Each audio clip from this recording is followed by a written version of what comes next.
मौजूद है जुल्मों की निशानी लोगों, दरो दीवार पे लिखी है कहानी लोगों। कहां से शुरू करूं ये कहानी? जुल्मों सितम की ये दास्तां, आजादी के परवानों की वीरता और त्याग की गाथा। मैं जो एक रूह हूं, आत्मा हूं, उन तमाम लोगों की जिन्होंने अपने खून पसीने से, अपने बलिदान से, जान की कुर्बानियों से इस मिट्टी के जर्रे जर्रे को आजादी का तीरथ बना दिया। मैं गवाह हूं उस जुल्म का जो यहां आदम के बेटों ने आदम के बेटों पर बेरहमी से ढाया। सदियों से मैं इसी जगह मौजूद हूं। मेरे सीने में दफन है वो सारी कहानियां जिन्होंने इन हरे भरे खूबसूरत टापुओं को वो खौफनाक नाम दिया, काला पानी।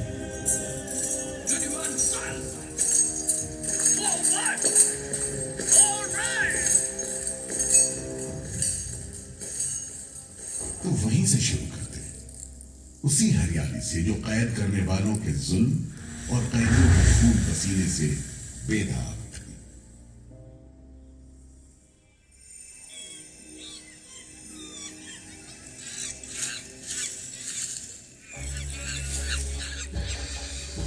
कहते हैं अंडमान द्वीप समूह का नाम रामायण के प्रतापी वानर देवता अंडमान यानी हनुमान के नाम पर रखा गया।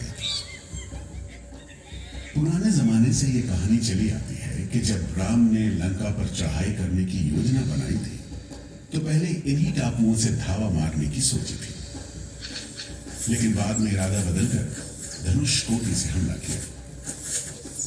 इतिहास और पुराण में अंडमान द्वीप समूह इसी सिलसिले में याद किया जाता रहा है। उधर दूसरी शताब्दी के रोमन भूगोल शास्त्री टॉलमी ने इन टापुओं को दुनिया के पहले नक्शे में जगह दी और नाम रखा एग्डेना, एक ग्रीक गॉड एगेमेम्नॉन के नाम पर, जो भाग्य का प्रतीक है। इन टापुओं की तरफ लोगों का आना शुरू हुआ। धर्म प्रचारक, लुटेरे, बागी, मल्ला, किस्मत आजमाने को निकले जहाजी, हर तरह के लोग यहां आते रहे। 18वीं सदी के अंत में ईस्ट इंडिया कंपनी ने इन टापुओं पर एक बस्ती कायम करने की कोशिश की और यहां लेफ्टिनेंट आर्चिबाल्ड ब्लेयर को भेजा, मगर यह कोशिश नाकाम रही और अगले 60-70 बरस तक किसी ने इन टापुओं की सुध नहीं ली।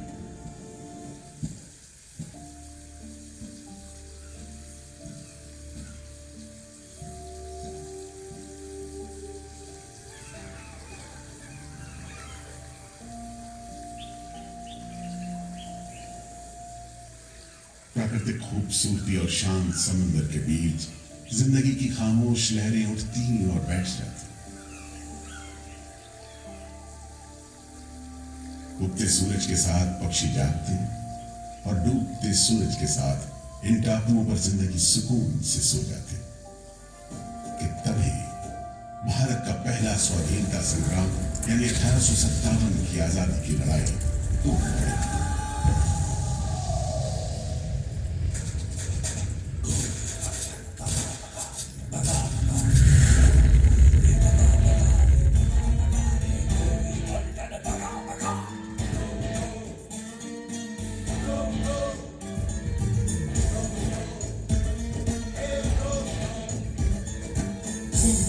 सन 57 में मंगल पांडे की ललकार,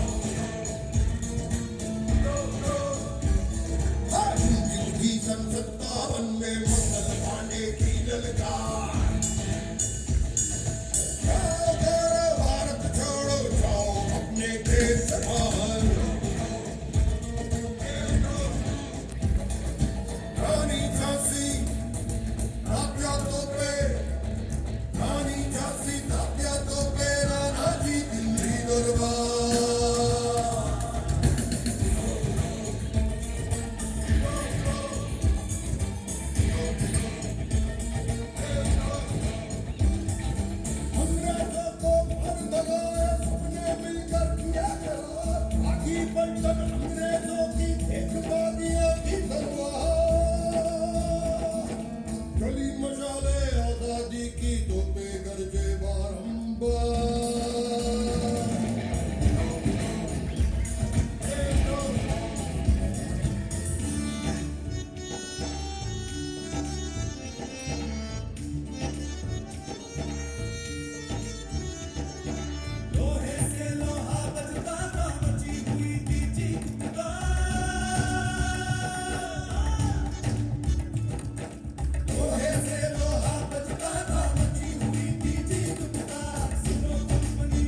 ही बगावत की लपटों की तपिश शांत पड़े अंडमान द्वीप समूह पर पड़ने वाली थी। आजादी के मत वालों को सबक सिखाने के लिए फिरंगी सरकार ने 15 जनवरी 1858 को पूरे के पूरे अंडमान द्वीप समूह को एक कैद खाने में बदलने का फैसला किया। His Excellency Governor General ने काउंसिल ने यह फैसला किया है कि अंडमान आइलैंड में कैदियों की एक बस्ती बनाई जाए। इसमें शुरू में ऐसे मुजरिम रखे जाएं जिन्हें बगावत और राजद्रोह और इससे ताल्लुक रखने वाले दूसरे अपराधियों के लिए कैद या देश निकाले की सजा दी गई हो। और इस तरह अंडमान द्वीप समूह की पुरानी खाड़ी का नाम लेफ्टिनेंट आर्चिबाल्ड ब्लेयर के नाम पर पोर्ट ब्लेयर रखकर मुजरिमों की बस्ती कायम की गई। सन 57 के वीरों के नक्शे कदम पर कुछ ही साल बाद अंडमान की धरती पर पैर रखे वहाबी आंदोलन के राजनीतिक बंदियों ने 1860 से 1872 के बीच बहुत से वहाबी आंदोलनकारी अंडमान भेजे गए। सरहदी सूबे का रहने वाला एक पठान शेर अली आफरीदी भी अंडमान में उस समय उम्र कैद की सजा काट रहा था और अंग्रेजों से बदला लेने के लिए मौके की तलाश में था।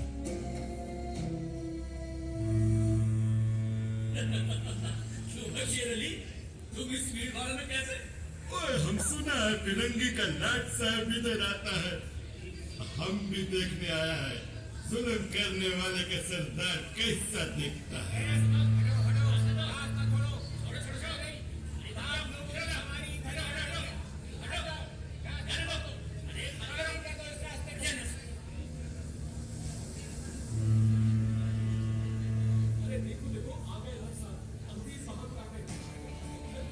मिस्टर बर्ड, मैं सोचता हूँ कि इस खूबसूरती के बीच रहने के लिए प्रिजनर होना भी मैं एक्सेप्ट कर लेता। Yes, indeed. Just look how beautiful this place is. ये प्रिजनर लोग इस खूबसूरती को नहीं देखते, वरना इस टापू को प्रिजन नहीं स्वर्ग समझते। यस सर, आप ठीक कहते हैं। इधर आइए प्लीज। हम तुमको खत्म करने का फिरंगी जालिम कैदियों के साथ जुल्म से हैवानी सलूक करता है, हम बर्दाश्त नहीं करेगा।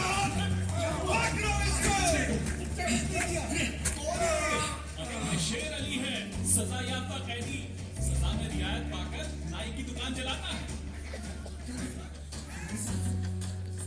जैसा कि होना था, शेर अली को फांसी हो गई।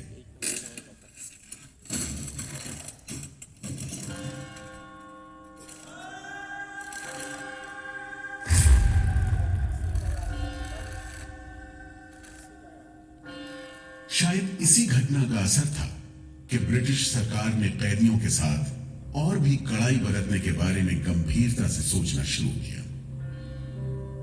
नतीजे के तौर पर सन 1896 में पोर्ट ब्लेयर की खौफनाक सेलुलर जेल का काम चीफ कमिश्नर केविन और इंजीनियर मैक्विन की निगरानी में शुरू हुआ। यूरेनस मैक्विन, आपकी जांच पूरी हो गई? यस सर, हमने पूरा टापू का मुआयना कर लिया है। तो आपके हिसाब से जेल कहाँ बनेगी? मेरा राय में जेल इसी जगह बने तो अच्छा रहेगा सर। इस पहाड़ी पर? यस सर, हम इस पहाड़ी को ईस्ट का तरफ ऊपर से काटकर समुद्र से 60 फीट की ऊंचाई पर मैदान बना देगा। इससे दो फायदा होगा, जेल के लिए जगह निकलेगा और पहाड़ी काटने से जो मिट्टी निकलेगा उससे हम नीचे का दलदल को भरकर ऑफिसर्स के लिए टेनिस एंड क्रिकेट खेलने का मैदान, इवन जिमखाना क्लब भी बना सकता सर। तय हुआ कि 5 लाख रुपए की लागत से पोर्ट ब्लेयर की इस पहाड़ी पर जेल बनेगा। फॉरेन कारीगरों के अलावा 600 कैदियों को काम पर लगा दिया गया। इस जेल में एक वक्त में 700 कैदियों को बंद रखा जा सकता था। योजना के अनुसार जेल के बीचों बीच एक मीनार बनाई जानी थी, जिसकी 7 दिशाओं में 7 खंड किसी सितारे की भुजाओं की तरह निकले होंगे। हर खंड में 3 मंजिलें बनाई जानी थी और 7 खंड में कुल मिलाकर 698 कोठरियों का निर्माण होना था। ईंटों की ढुलाई के लिए ट्रेन की 5 मील लंबी पटरी बिछाई गई। इमारत बनाने के लिए ढेर सारे सामान बर्मा से मंगवाए गए। जेल को बनाने में कोई 3 करोड़ ईंटें इस्तेमाल की गई। इंसानी खून पसीने की तो कोई गिनती ही नहीं।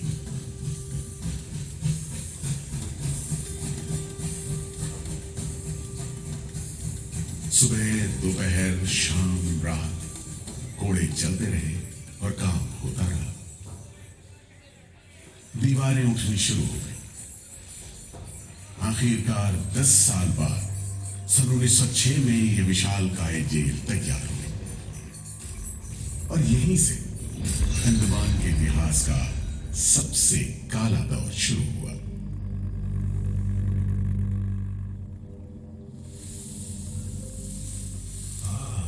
सच कहते हो, आज भी उस दौर को याद करके मुझको चोरी सी हो जाती है। मैं पुराना पीपल का पेड़ जेल खाना बनने के इस लंबे अरसे में हर रोज अपनी जान की खैर उड़ाता रहा, क्योंकि इस पहाड़ी पर उगे हुए घने जंगल साफ करने के दौरान बहुत से लोग थे जिनका ख्याल था कि मुझे भी और पेड़ों की तरह काट गिराया जाना चाहिए। लेकिन मैं बच निकला। मेरी किस्मत में शायद खड़ा रहकर इस जेल में होने वाली यातनाएं देखना लिखा था।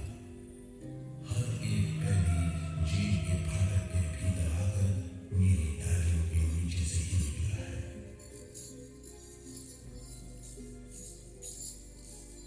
जैसे जैसे अंग्रेजी शासन के खिलाफ आजादी की मांग तेज हुई, ब्रिटिश सरकार ने सेलुलर जेल के फाटक हर छोटी बड़ी बात के लिए खोलने शुरू कर दिए।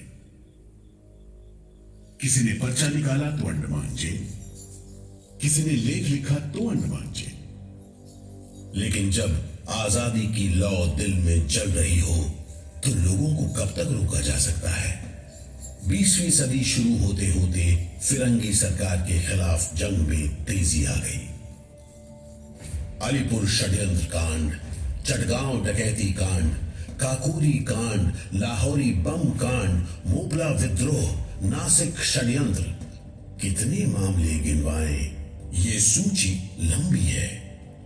लिहाजा एक नए किस्म के अभियुक्तों ने अंडमान की सेलुलर जेल में कदम रखा। ये नई किस्म थी क्रांतिकारियों की। क्या शानदार लोग थे।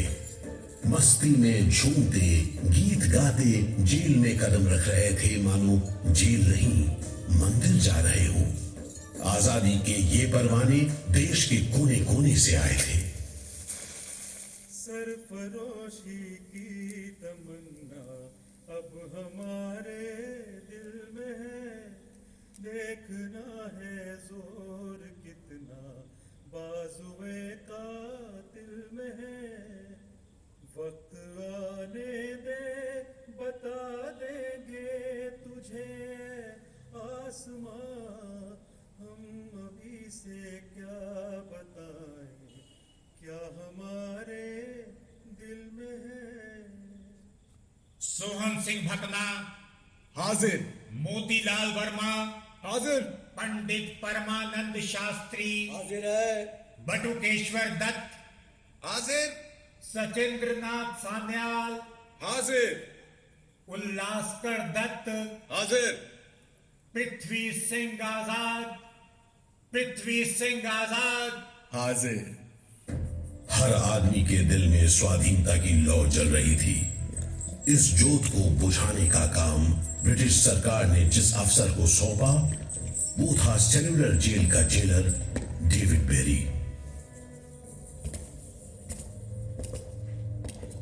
जमादार। जी हुजूर। नया कैदी लोग आया। जी सरकार, सभी लाइन से खड़े ठीक है, सुनो, इनसे कह दो कि इस जगह पर हम शेर को पालतू बनाता है। तुम जेल का दीवार देखता है, जानता है इसको इतना नीचे क्यों बनाया? इधर से कोई भागने को नहीं सकता। यह सब तरफ 1000 माइल्स तक पानी है और ऊपर खुदा है, और तुम हमको देखता? हम इधर का खुदा है, डेविड बेरी। Get it?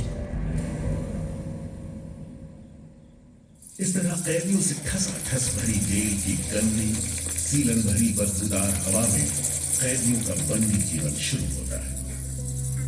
बेड़ियों की आवाज, वार्डनों की गाली गलौज और मार खाते कैदियों की चीख पुकार से गूंजते कोठरियों का दम घुटू माहौल कड़े से कड़े इंसान को तोड़ने के लिए काफी था। लेकिन इन कोठरियों में ऐसे बंदी भी आए जिन्हें ये माहौल हताश करने के बजाय जुल्म का मुकाबला करने की प्रेरणा देता रहा। वीर विनायक दामोदर सावरकर, ये नाम ऐसे ही बंदियों में बड़े सम्मान के साथ लिया जाता है।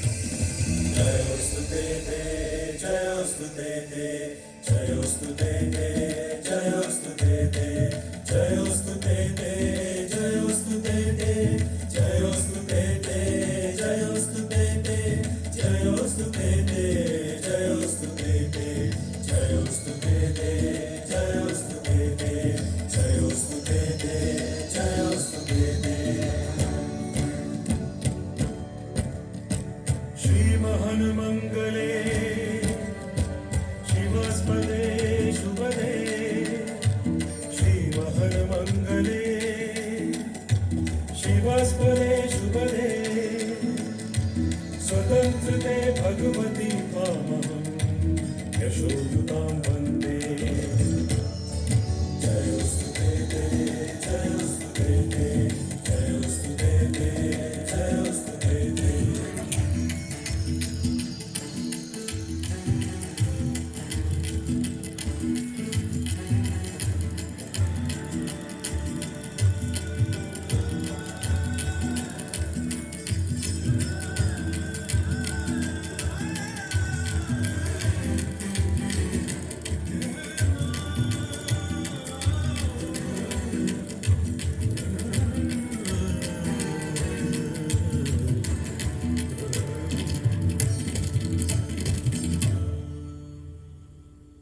बेड़ियों में जकड़े वीर सावरकर जब सेल्यूलर जेल के अहाते में दाखिल हुए तो उनकी जंजीरों से जुड़े लोहे के पट्टे पर उनके जेल की मियाद खुदी हुई थी 50 बरस। 24 दिसंबर 1910 से 30 दिसंबर 1960 तक। विल सावरकर, तुमको 2 बार का उम्र कैद का सजा मिला है। 50 बरस बाद सरकार तुमको छोड़ देगा। मिस्टर बेरी, तुम्हें विश्वास है कि तुम और तुम्हारी सरकार 50 बरस यहां रह पाएगी? सावरकर को इस बात में रत्ती भर में शक नहीं था कि आजादी की जो लपटें हिंदुस्तानियों के मन में धड़क रही हैं, उन्हें अंग्रेज अब बुझा नहीं सकेंगे और जल्द ही उन्हें जाना होगा। इसी प्रबल विश्वास के बल पर सावरकर 10 बरस लंबा अरसा सेल्यूलर जेल की एक ही कोठरी में रह सके। उन्हें बहुत ही खतरनाक कैदी करार देते हुए इतने कड़े पहरे में रखा गया था कि उनके भाई गणेश को 2 बरस तक पता भी नहीं चला कि वीर सावरकर उनके ही नक्श कदम पर चलते हुए सेल्यूलर जेल आ पहुंचे, जहां बरसों की तकलीफ है, जेलर के जुल्म है, कड़ी मेहनत और नितांत अकेलापन है, जहां जिंदगी 13 फुट लंबी और 7 फुट चौड़ी कोठरी में सिमट कर रह जाती है।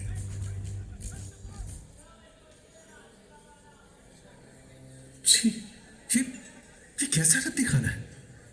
चावल में कंकड़ है, सब्जी में रेत है और दाल में कीड़े? खाना क्या है, घास फूस है। बर्तन भी देखो कैसे टूटे फूटे, जंग से लाल और तेल से जुड़े हुए। सबसे ज्यादा कमी तो पानी की है। आज सुबह जब मैंने पानी मांगा, जमादार बोला दिन में 2 बार मिलेगा बस। अरे पीने लायक होता तो बात थी, इतनी बास मारता है कि नाक बंद करके पीना पड़ता है। इस खाने को कैसे खा सकते हैं? कैदियों को गाली देना या पीटना मामूली बात थी, चाहे वो खा रहे हों या काम कर रहे हों। और काम न सिर्फ मुश्किल था बल्कि उसका कोटा भी तय था। 7 में से 4 खंडों की कोठरियों में तेल निकालने के उपकरण लगे थे।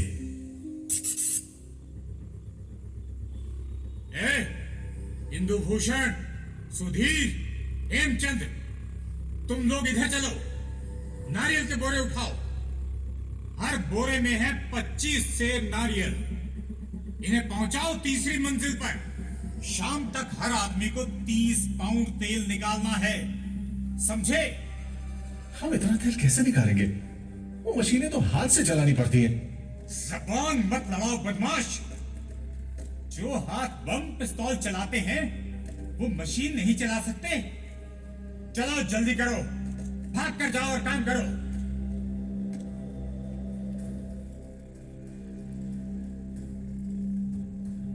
मेरा बात ध्यान से सुनो। जी हुजूर। जो आदमी काम नहीं करे उसको पेट लगाओ। जी हुजूर। समझा? जी। सजा दो, कोई छूट नहीं दो। जी। कोटा पूरा कराओ। जी।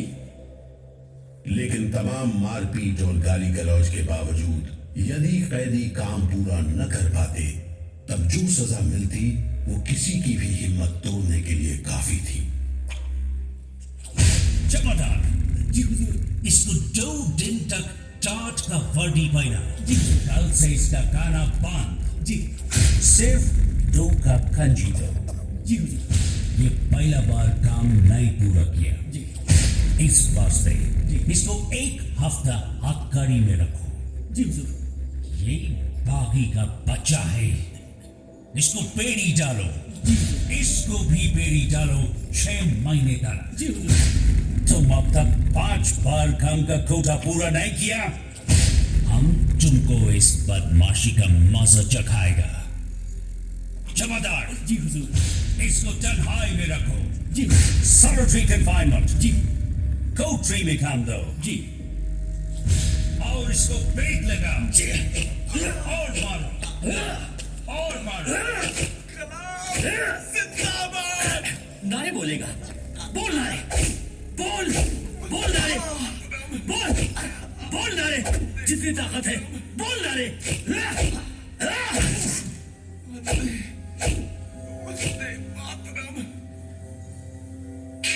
उल्हासकर दत्त ने इस सारी तकलीफ की दिल को छू देने वाली तस्वीर खींची है। हमारे गांव में तेल के लिए कोल्हू में बैल जोते जाते हैं। वो भी दिन में 10 से 12 सेर से ज्यादा तेल नहीं निकाल पाते। जेल में मुझे 2 और कैदियों के साथ बैल की जगह जोत दिया जाता था और हमें शाम तक 1 मन नारियल का तेल निकालने का काम सौंपा जाता। जमादार हमें दौड़ने पर मजबूर करते और रफ्तार धीमी होने पर कोड़े मारते। हर रोज न जाने हम कितनी बार लड़खड़ाते, गिरते और मार खाते, और ये सिलसिला निरंतर चलता रहा। हुजूर, ये काम करने से इनकार करता है। क्यों काम नहीं करेगा? जैसा बर्ताव ये जमादार करते हैं उसमें मैं काम नहीं करूंगा। मारपीट और सजा का नतीजा ये हुआ कि उल्हासकर ने 7 दिन के बाद खाना पीना और बात करना भी बंद कर दिया। वार्डनों का ख्याल था कि उल्हासकर पागल होते जा रहे हैं, लेकिन जेलर बेरी ने इसे नाटक बताते हुए उल्हासकर को बिजली के झटके लगाने का हुक्म दिया, जिसके बाद उल्हासकर 3 दिन और 3 रात बेहोश रहे। उसके बाद कहीं जाकर डॉक्टर को बुलाया गया। सुनो मिस्टर उल्हासकर, हम जानते हैं तुम अपने मुल्क का आजादी के वास्ते ये करता। हम तुम्हारा काम को ठीक नहीं समझता, लेकिन तुम अभी जवान है। एक दिन अपना सजा पूरा करके वापस अपना मुल्क जाएगा, तब अपना हाथ से जान क्यों लेता? क्या तुम डरपोक है? हम अपना सीनियर ऑफिसर का हुक्म नहीं बदल सकता, लेकिन तुम चाहेगा तो हम तुमको मेंटल हॉस्पिटल में भर्ती करा देगा। ठीक है,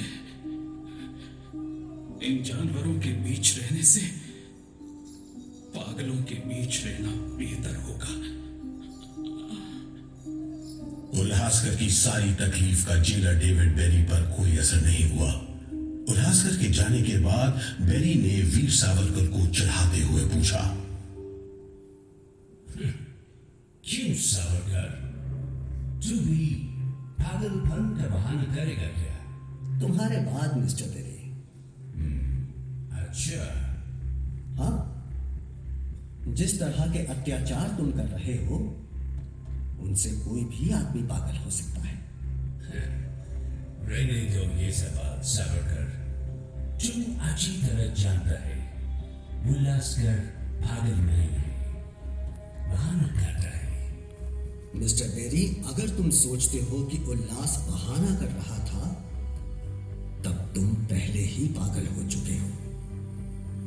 ये सब अत्याचार बंद करो, वरना हमारे पास स्ट्राइक के अलावा कोई रास्ता नहीं बचेगा।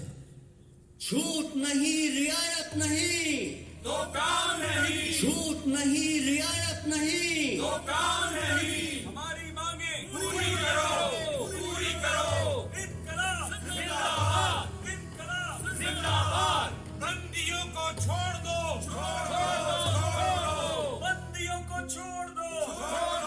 और इस तरह कैदियों ने अपना आखिरी हथियार इस्तेमाल करना शुरू किया। हड़तालों का एक लंबा सिलसिला चल पड़ा, मगर ऐसे मामलों से जेलर बेरी और उसके अमले के रवैये में कोई खास फर्क नहीं पड़ा। कुल मिलाकर सेलुलर जेल के कैदी तकलीफ और बदसलूकी के बीच अपने दिन गुजारते रहे।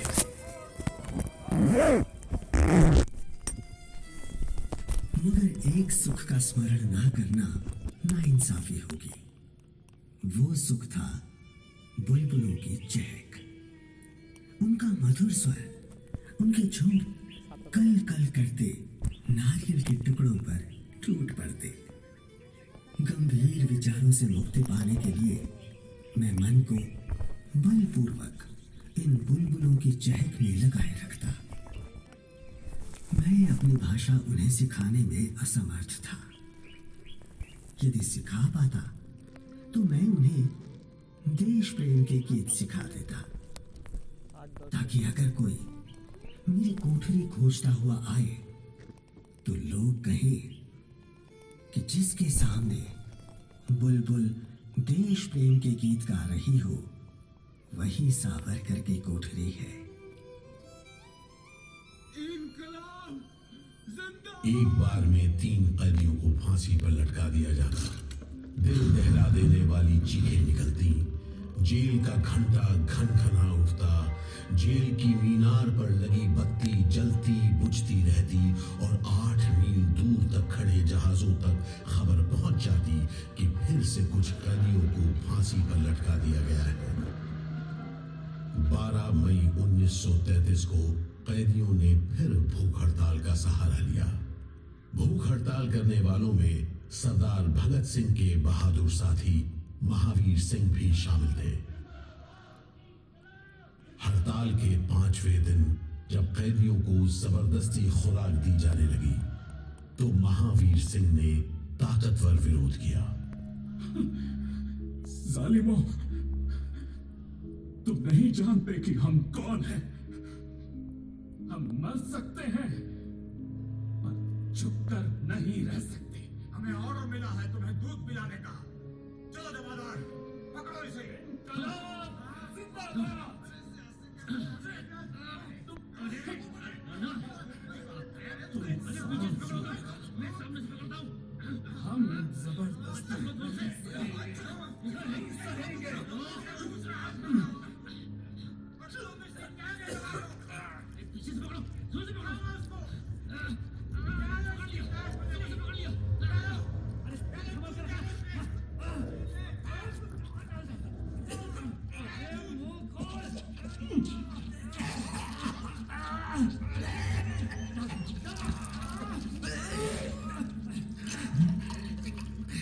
अरे अरे ये क्या हो गया? ये क्या हो गया? अरे ये तो अरे अब क्या करें? अरे इसकी तो आंखें उलट गई। अरे इसकी तो आंखें उलट गई है। अब क्या करें? लगता है दूध इसके फेफड़ों में चला गया है साहब। क्या हो? नली निकालो, जल्दी करो, जल्दी। जी। इसकी तो सांस बंद हो गई। अब क्या होगा? होगा क्या? लाश को गुपचुप ठिकाने लगा दो, किसी को कानो कान खबर ना हो। मैं तो कहता हूँ साहब, इसकी लाश को बोरे में डालकर पत्थर से बांधकर समंदर में बहा दीजिए, किस्सा खत्म। चलो बिपिन ऐसा ही करो, झटपट ले जाओ उसे, झटपट ले जाओ। लेकिन ये खबर छिपी नहीं रह सकी। जब लोगों को पता चला तो देश भर में विरोध की भीषण लहर फैल गई।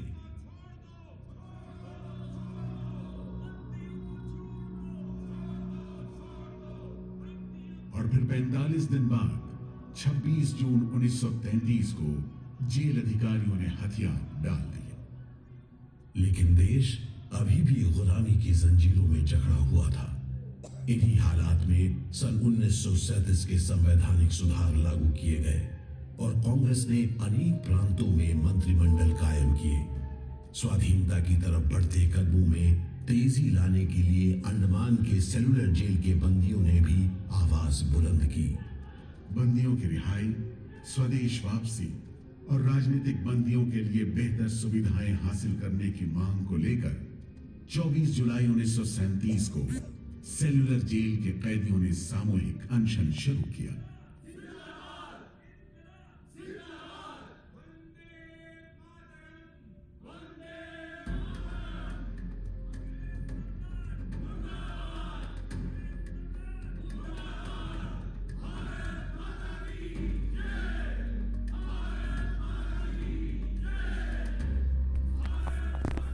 इस भूख हड़ताल का असर पूरे देश पर पड़ा। जगह जगह कैदियों के समर्थन में आंदोलन होने लगे। सारे देश के राजनीतिक बंदियों ने अनशन शुरू कर दिया।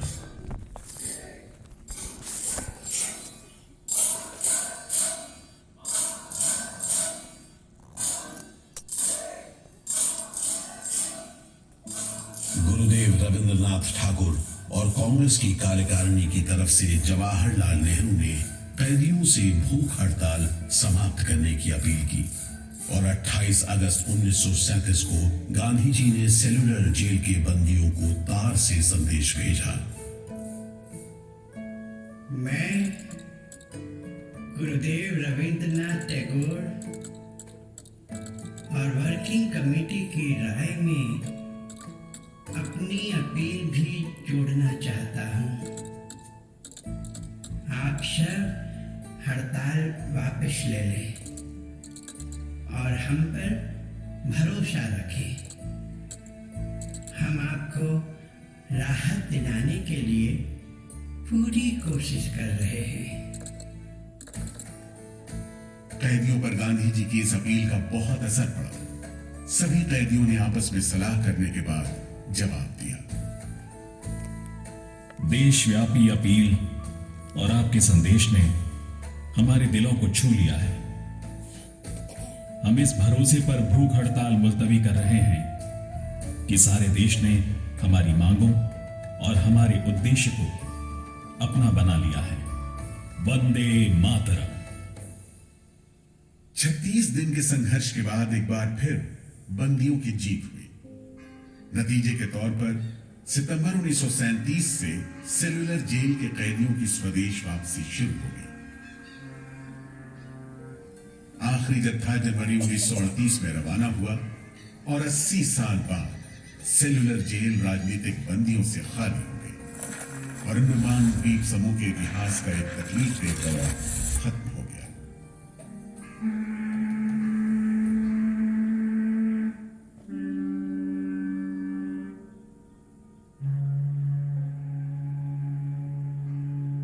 मगर एक और जालिम दौर शुरू होने वाला था।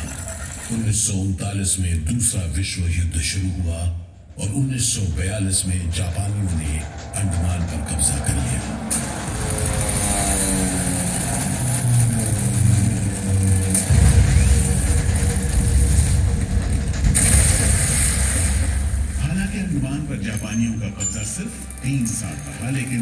अरसे में ही उन्होंने काफी जुल्म किए। हर आदमी उनकी नजर में अंग्रेजों का जासूस था। हर रोज खेतों से, दूर दराज के गांव देहात से दसियों लोग पकड़े जाते और मौत के घाट उतार दिए जाते। बहुत से लोग तो खाने की कमी के कारण जहाज पर लादकर दूर समंदर में फेंक दिए जाते।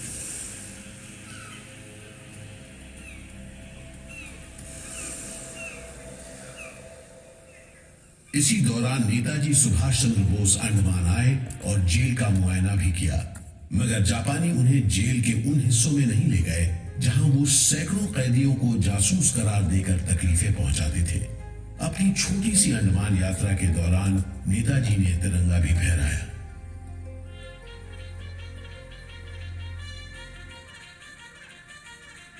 अगस्त 1945 में दूसरा महायुद्ध समाप्त हुआ और 3 साल 6 महीने 15 दिन के कब्जे के बाद अक्टूबर 1945 में अंडमान की जापानी छावनी ने अंग्रेजों के आगे हथियार डाल दिए।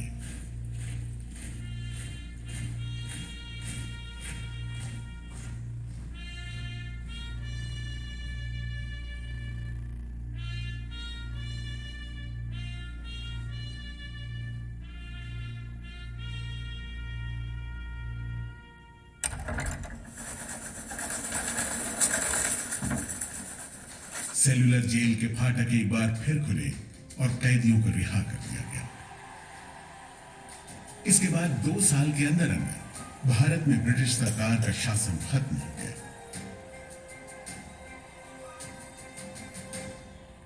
अंडमान द्वीप समूह अब काला पानी के खौफनाक नाम से नहीं जाना जाता, लेकिन ये सारी तकलीफें जो आजादी के प्रेमियों ने यहां झेली, वो सारी कुर्बानियां जो देशभक्त वीरों ने यहां दी, आज भी देशवासियों के दिलो दिमाग पर छपी हुई है।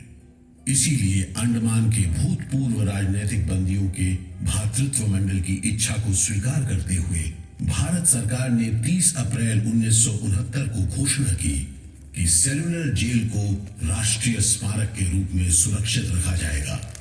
भारत की आजादी के दीवानों ने जो अमानवीय यातनाएं इस कारागार में सही, ताकि भारतवर्ष आजादी की उन्मुक्त हवाओं में सांस ले सके, उन बलिदानों को आने वाली पीढ़ियां भूल नहीं पाएंगी।